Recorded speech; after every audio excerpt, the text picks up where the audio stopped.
So we're going to talk about some of the material properties of chemical compounds, pure substances in this case, and really what makes a molecular compound a liquid at room temperature, a solid, or even a gas. And one of the ways we could think about this is, let's think about something like water. If we could zoom in on water, like zoom in on the water in this fountain and look really, really close, what we would see is the collections of oxygen and hydrogen molecules. And, it would look a little like a distribution for electron density, but when we look out even closer still, we'd see that these are discrete molecules.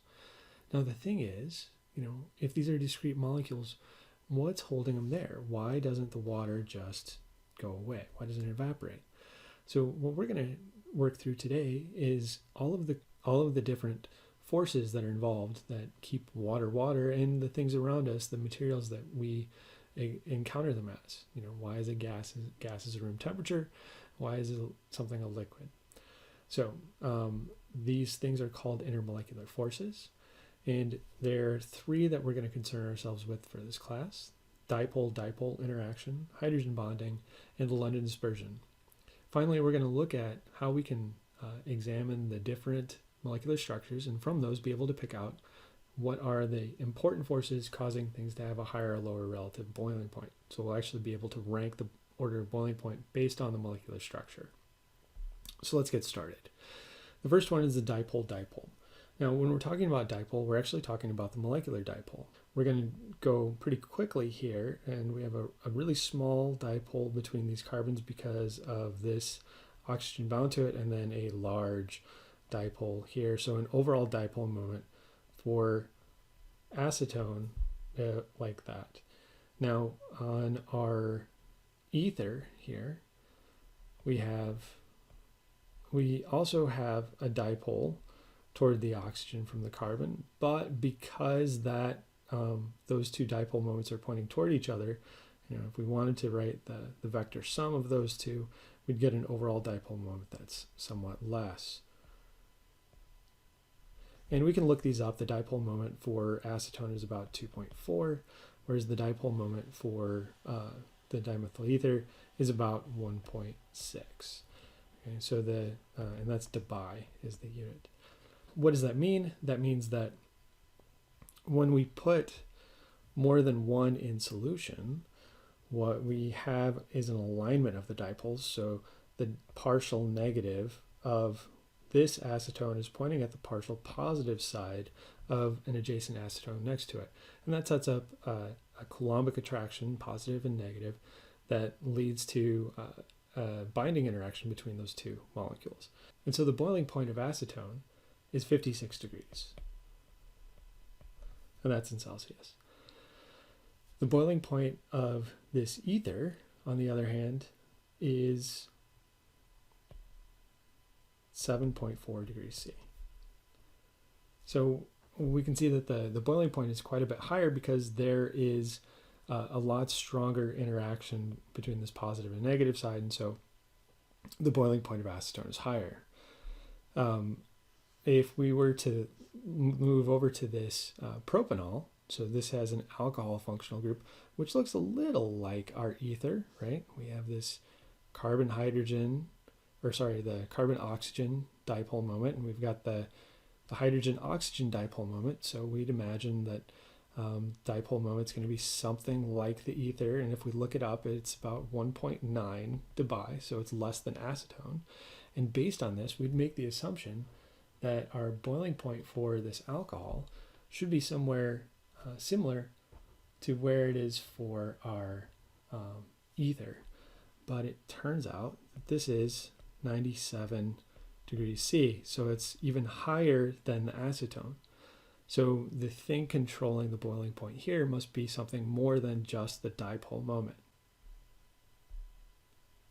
So that brings us to our next molecular force, intermolecular force, hydrogen bonding. Hydrogen bonding results when we have a very electronegative element like oxygen or fluorine or nitrogen, and bonded directly to it, we have a hydrogen. There is a reasonable dipole moment that develops from the two of them, so we get a partial positive on are more on the hydrogen and a partial negative on our more electronegative element. But the other thing that can happen here is because hydrogen is so small, that charge, that partial positive charge is very exposed. And so we can actually get a strong interaction between an adjacent electronegative element for a hydrogen bonding group and the hydrogen on the next molecule. So for example, in this water cluster here, we can draw in all the hydrogen bonding, and that green is a little bit, let's go with a little easier to see color. Okay, so in water, we have this whole hydrogen bonding network where all the hydrogens and the oxygens for the water, and so this is actually that oxygen right there. So all of those hydrogen and oxygen interactions contribute to stabilizing the water in solution.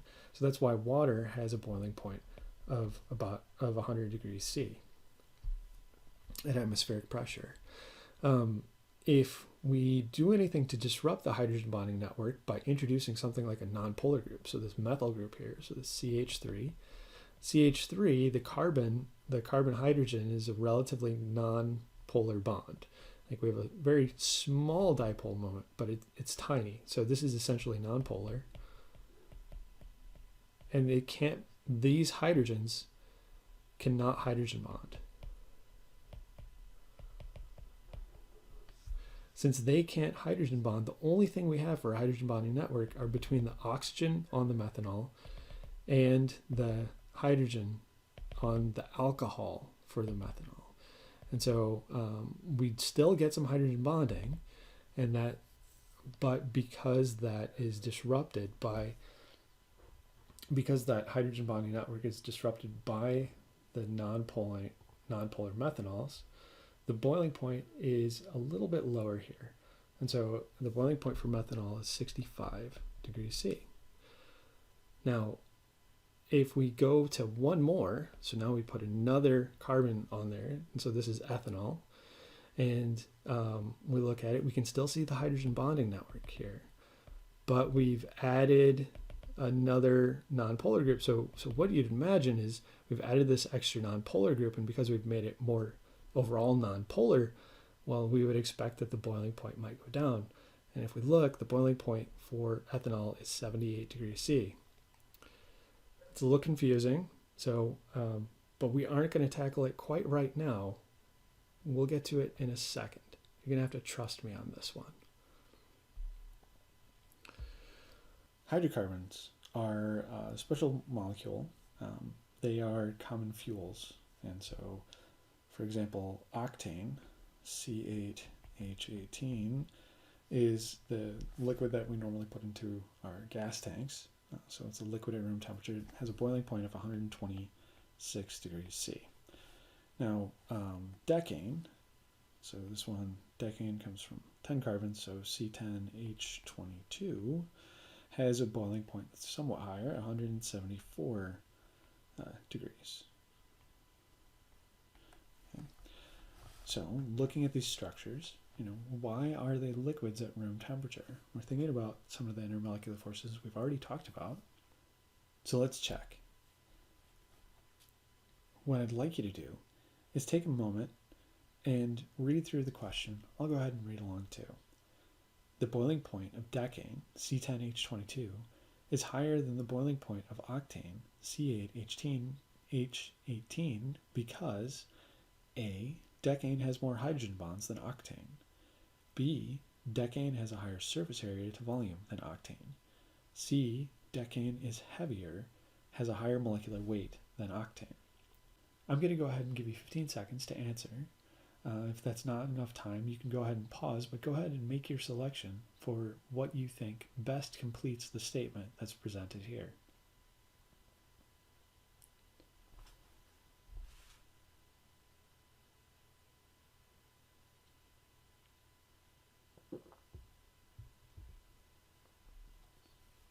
So what did you think? Well, let's look at each of these in turn. for A. Decane has more hydrogen bonds than octane. Well, it's certainly true that there are more hydrogens in decane than octane. All of those hydrogens are bound by carbon-hydrogen bonds, and carbon-hydrogen bonds are nonpolar. There's a very tiny dipole moment, but not enough to hydrogen bond, so no hydrogen bonding.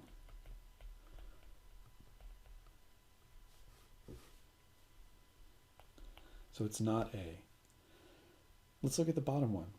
Decane is heavier, has a higher molecular weight than octane. Well, it's true. Octane has a molecular weight of 114. Decane has a molecular weight of 142. But this implies that somehow gravity is involved in keeping this thing liquid. And that's not true. It's something else that keeps them, because these are even a liquid on the International Space Station. So, in zero gravity, since these are liquids, this must also not be the reason why it has a higher boiling point. So it turns out that it has to do with the surface area to volume of the octane. And the more surface area that can come in contact on the surface of the decane versus the octane, that gives the decane a higher boiling point. So you might be wondering, okay, how is this true? Well, let's take a look at a situation where we have something that has the same molecular weight. So we have here again our decane and octane.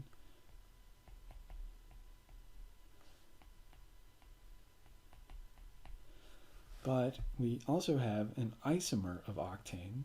So this thing is still C8H18. So the same exact molecular mass, but now has all this branching. Okay. And if we look, the boiling point of octane, just to remind ourselves, is 126. And this isomer of octane has a boiling point of 106 degrees Celsius. So somewhat lower. Now, if it were the molecular weight that was controlling this, these should have identical boiling points, and they don't. Now, how do we make sense of this branching? We have to actually look at sort of what these things kind of look like in terms of the extent of their electron density. So we can't really look at the stick structures. We have to expand our model somewhat. So first, let's just go to a ball and stick model where we can see all the atoms individually. So it looks something like this.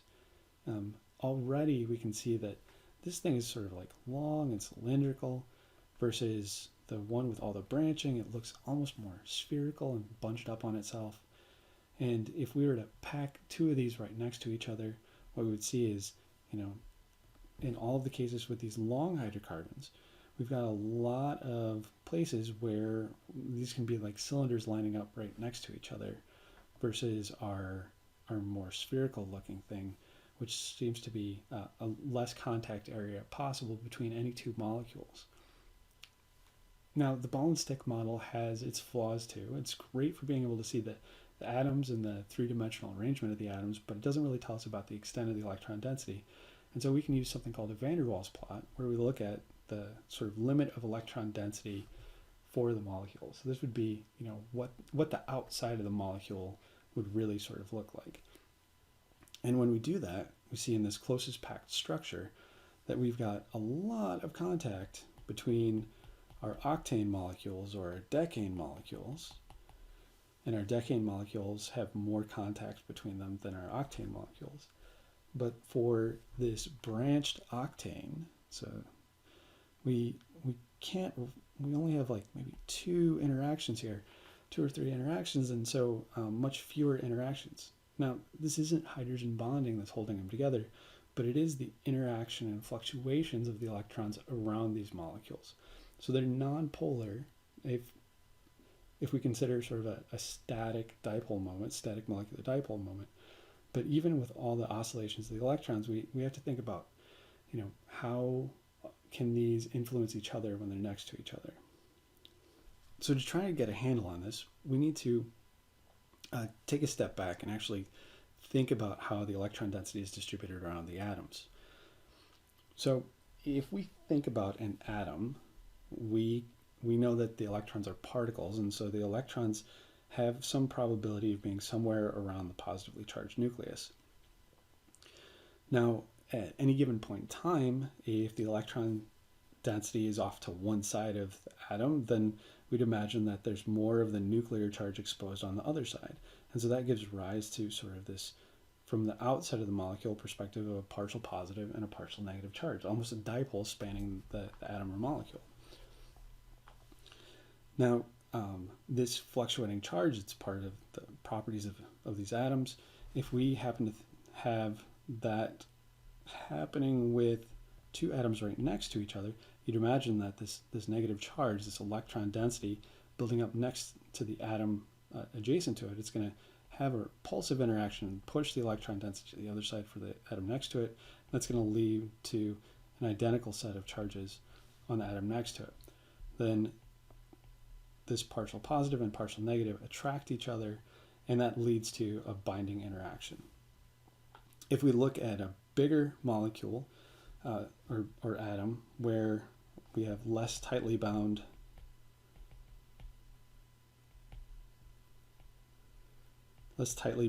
electrons because of a smaller Z effective, so smaller effective nuclear charge,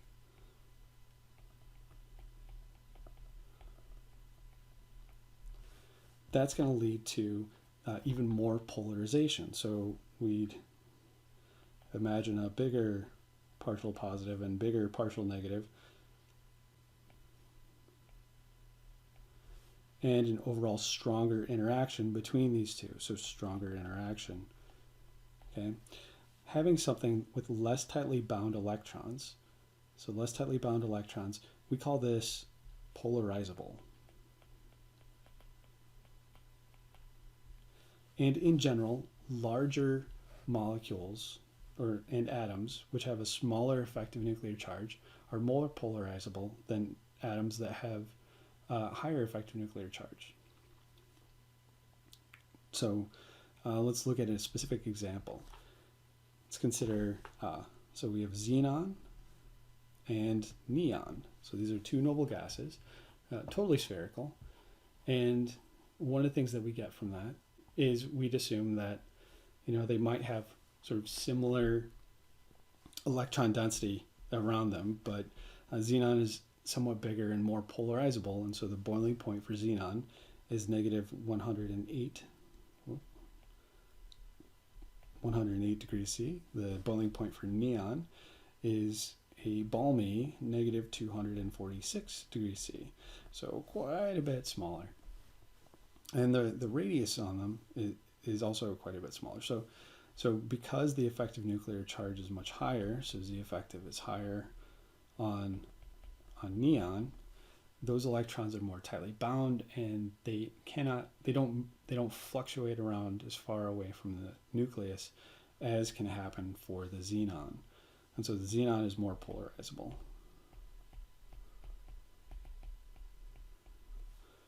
Now, if we look on the same row, so it's fourth or fifth row for tin, so this is stannane,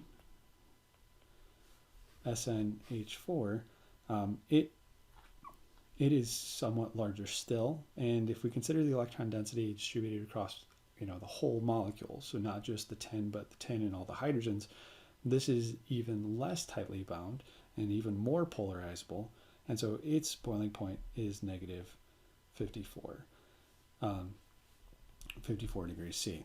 So looking at xenon versus tin, we'd imagine that the stannane packs more tightly, and the other thing that we can see is because of the structure of the stannane, it's almost interlocking, so there's higher surface area.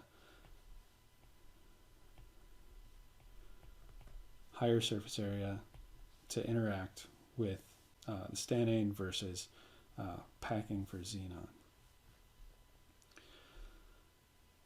So that brings us to our final test.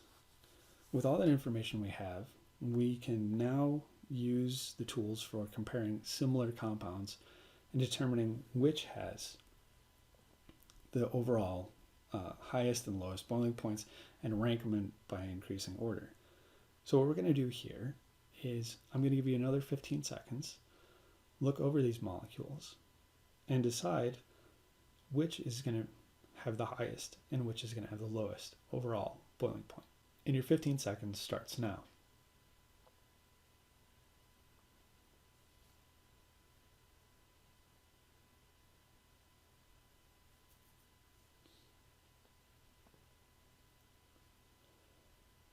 Okay, let's see how you did.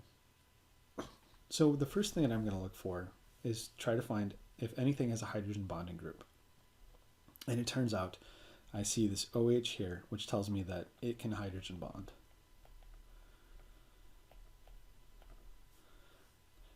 So hydrogen bonding, since it's the strongest intermolecular force, is likely going to lead to this having the highest boiling point. So I'm going to say D is the highest.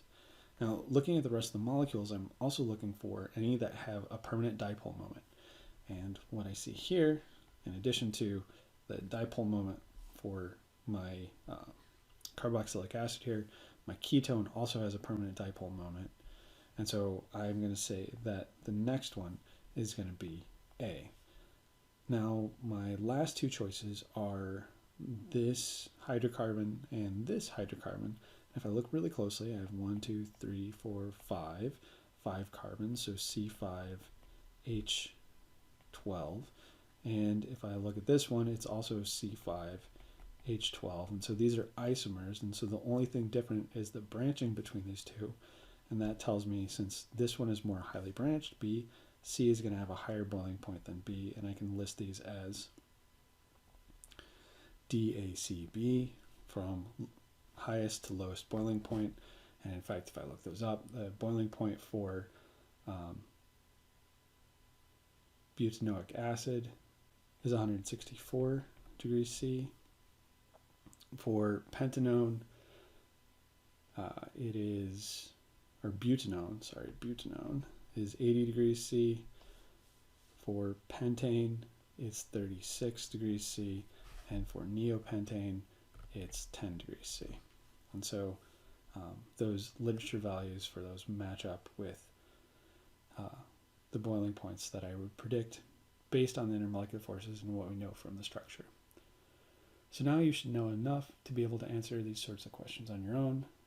Remember, when you're going through the lab, we'll see lots of comparison examples like this, and you'll get lots of opportunities to practice on your own.